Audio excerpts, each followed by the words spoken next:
శ్రీమాత్రే నమ. జయ గురు దత్తాత్రేయ నమ.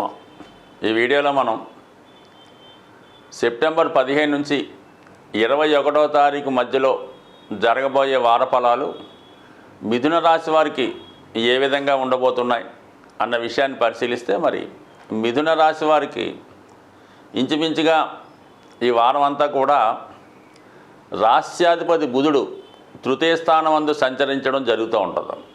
ఈ కారణం వల్ల జాతకుడు కొత్త పరిచయాలు పెంచుకుంటాడు, కొత్త విషయాలు తెలుసుకునే అవకాశం ఉంది. అలాగే వృత్తి సంబంధించిన విషయాల్లో చాలా వరకు మార్పులకు చేసే ప్రయత్నాలు ఫలించే అవకాశం ఉన్నది. అంటే ఏదన్నా ఆర్థికంగా ఎదగడానికి, కొత్తగా కోర్సులు నేర్చుకోవడానికి కానీ, కొత్త విషయాలు తెలుసుకోవడానికి కానీ జాతకుడు చేసే ప్రయత్నాలు చాలా వరకు ఫలించే అవకాశం ఉంది. అయితే రాశిలో ఉన్నటువంటి కుజుడు జాతకుడు కొన్ని తొందరపాటు నిర్ణయాలు తీసుకోవడానికి అవకాశం ఉంటుంది. అలాగే శీఘ్రంగా కోపం రావడం, ఈ కోపంలో విచక్షణ కోల్పోయి కొన్ని నిర్ణయాలు తీసుకునే అవకాశం ఉంది. కాబట్టి సాధ్యమైనంత వరకు జాతకుడు నిర్ణయాలు తీసుకునేటప్పుడు ముఖ్య విషయాల మీద ఆలోచించి నిర్ణయం తీసుకునే సమయంలో చాలా సహనంతో ఆలోచించి నిర్ణయం తీసుకోవాలి తప్ప, తొందరగా తీసుకున్నటువంటి నిర్ణయం మాత్రం 100% అది నష్టాన్ని కలిగించే అవకాశం ఉంది. కాబట్టి సాధ్యమైనంత వరకు ముఖ్యమైన నిర్ణయాలు తీసుకునే ముందు మీ శ్రేయోభిలాషులతోనో, మిత్రులతోనో, దగ్గర వారితోనో సంప్రదించి నిర్ణయం తీసుకోవడం మంచిది. అంటే మీ ఆలోచన మంచిదైనప్పుడు కూడా దాంట్లో కొంత ఇబ్బందికరమైన పరిస్థితులు ఉన్నాయి. కాబట్టి నిదానంగా నిర్ణయం తీసుకుంటే మీకు వచ్చిన దానికన్నా ఎక్కువ లాభం వచ్చే అవకాశం ఉంటుంది. కాబట్టి సాధ్యమైనంత వరకు తొందరపడకుండా నిర్ణయం తీసుకోవడం మంచిది.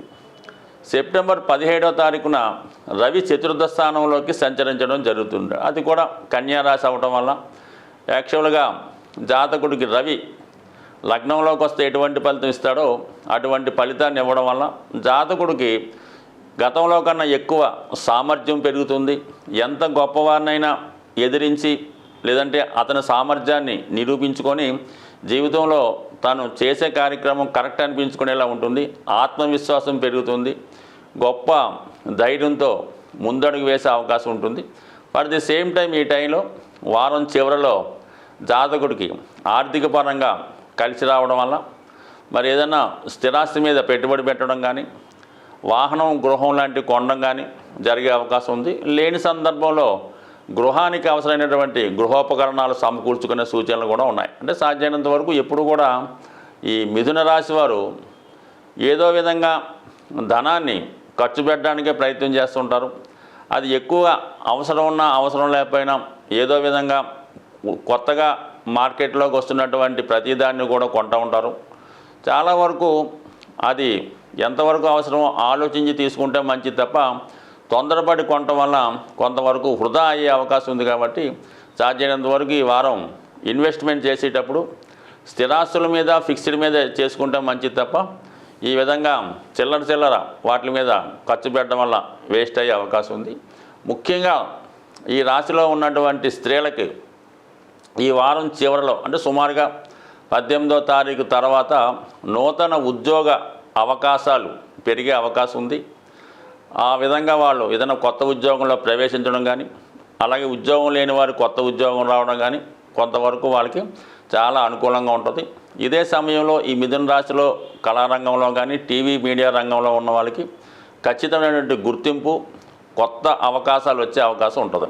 సో ఏదన్నా నిరంతరం ఈ మిథున రాశి వారు వృత్తి సంబంధించిన విషయాల్లో అప్డేట్గా ఎప్పటికప్పుడు మార్పు కోరుతుంటారు. కాబట్టి అటువంటి వారికి మరి ఈ వారం చివరిలో ఖచ్చితంగా అనుకూలమైనటువంటి గొప్ప మార్పు, అది కేవలం మీ యొక్క టాలెంట్కి రుజువు చేసుకునే విధంగా మంచి అవకాశాలు రావడం జరుగుతుంది. గురువు వ్యయ స్థానంలో ఉండడం వల్ల మంచివారి సలహాతో మీ జీవితాన్ని ముందుకు తీసుకెళ్తే చక్కని ఫలితాలు ఈ వారం చివరిలో వచ్చే అవకాశం ఉంది. ముఖ్యంగా వృత్తిలో మంచి ఇంప్రూవ్మెంటు ఈ వారం అంతా కలిసి వచ్చే అవకాశం ఉంది. ముఖ్యంగా ఈ అన్ని రాశుల వారికి ప్రస్తుతం ఈ నడుస్తున్నటువంటి నెల, ఈ భాద్రపద మాసంలో చాలా వరకు వ్యాపారాలు చాలా బలహీనంగా నడుస్తుంటాయి.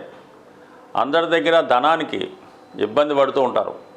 ఆ కారణం వల్ల మీ యొక్క ఆర్థిక అభివృద్ధి కొరకు ఒక చక్కని పరిష్కార మార్గాన్ని మీకు ఈ వారంలో తెలియజేయడం జరుగుతుంది. ముఖ్యంగా ఏంటంటే మీరు ఈ వారంలో వస్తున్నటువంటి